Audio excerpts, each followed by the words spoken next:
Hello and welcome to Outside Views, the channel where we analyze the political narratives and decisions that shape our lives post-Brexit. Today we're exploring a troubling question. Are we experiencing the worst of Brexit all over again? And this question arises from recent political events that seem to echo the same tactics, strategies and rhetoric that defined the Brexit era. Once again, we see political theatre dominating headlines, and once again, emotional appeals are replacing substantive debate. And once again, we're watching as complex issues are oversimplified into rallying cries for political gain. And in this episode, we'll dissect the recent events driving this discussion, revisit the historical context of Brexit, and explore the broader implications for British politics and society. So let's dive in. At the heart of this renewed controversy is an online petition calling for a general election. It has gained significant attention, particularly in right-wing circles, and has even been championed by major political figures. Nigel Farage, a perennial voice in British politics, has heavily promoted the petition.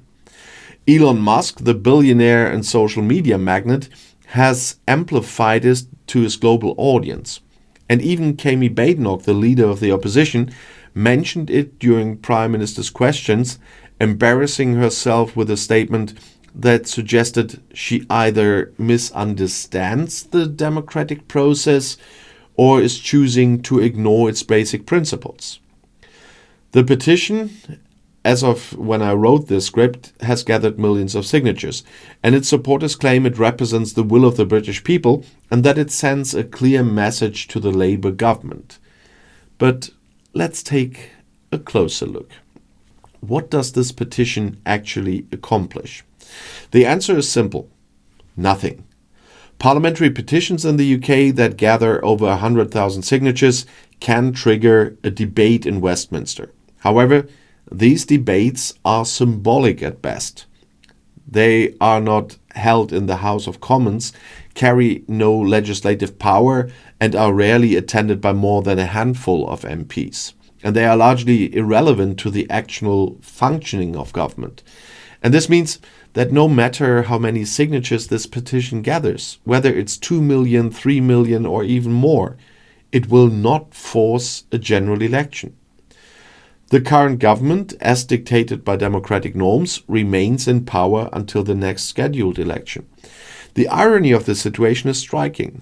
During the Brexit years, it was progressives who relied on petitions to express their frustration.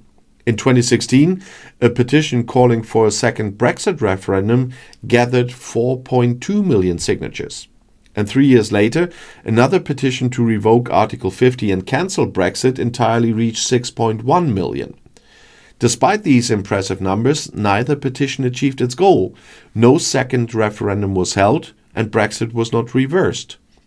The political establishment largely ignored these calls, and the petitions became little more than footnotes in the broader Brexit saga. And now the roles are reversed. It's right-wing factions turning to petitions as a tool for political expression. And the difference lies in the media coverage. During the Brexit years, petitions from Remain activists were rarely given significant attention, even by sympathetic outlets like The Guardian. Today, however, petitions from right-wing groups are amplified by a powerful media ecosystem, including GB News, The Daily Express, and The Sun. And these outlets have transformed the petition into a symbol of popular discontent, framing it as evidence of a groundswell of opposition to the Labour government. But is that really what it represents? The answer is far more complicated. This petition, like many before it, is less a reflection of genuine grassroots activism and more a product of media amplification and social media dynamics. Its visibility owes much to figures like Elon Musk, whose global platform has given the petition an audience far beyond the UK's borders.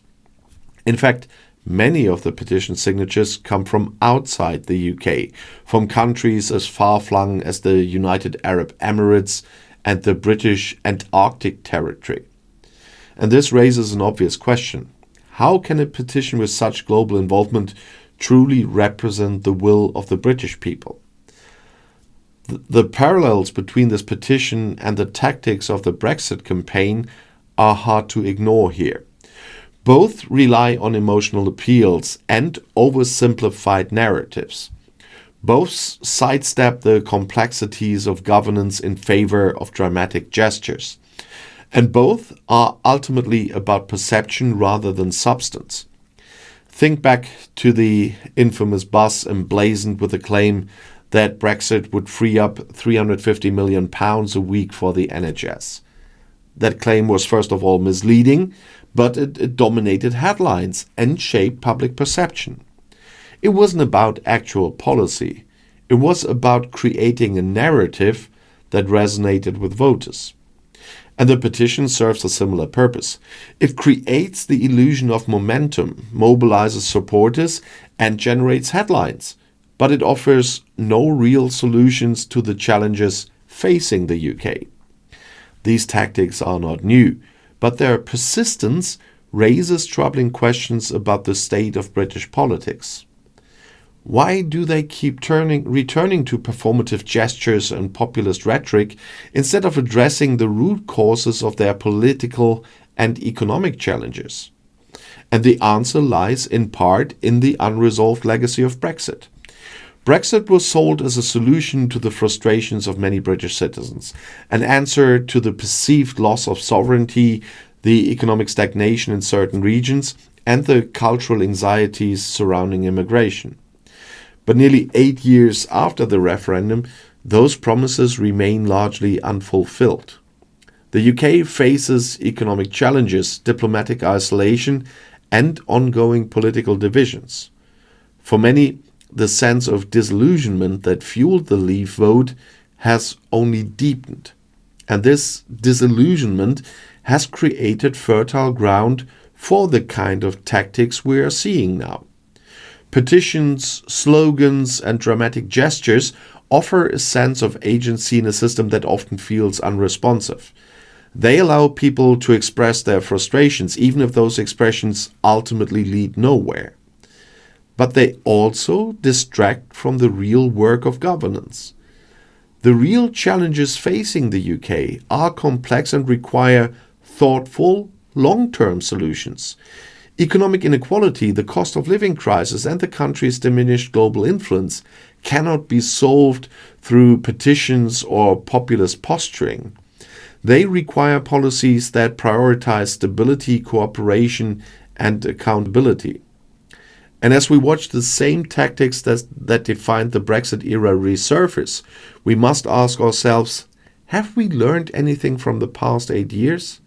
Have the British learned anything? And Brexit was a lesson in the dangers of oversimplified solutions to complex problems. It showed us how easy it is to rally public support around a single idea while ignoring the broader implications.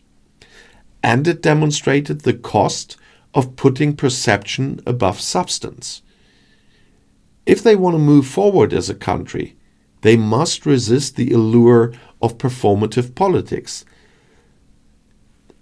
The people have to demand more from their leaders, more honesty, more accountability, and more commitment to addressing the real issues. And everybody must remember that real change does not come from petitions or slogans. It comes from engaging with the hard, messy work of democracy. So thank you for watching Outside Views again. And if you found this discussion insightful, please like, share, and subscribe to the channel. And let us all keep the conversation going, for example, in the comments below the video. What do you think about the return of these Brexit-era tactics? How do you think the people in Britain can move beyond performative politics to address the challenges facing the UK? Until next time, stay informed, stay engaged, and let's continue to question the decisions shaping our world. Take care, and the next video is right here in the end screen.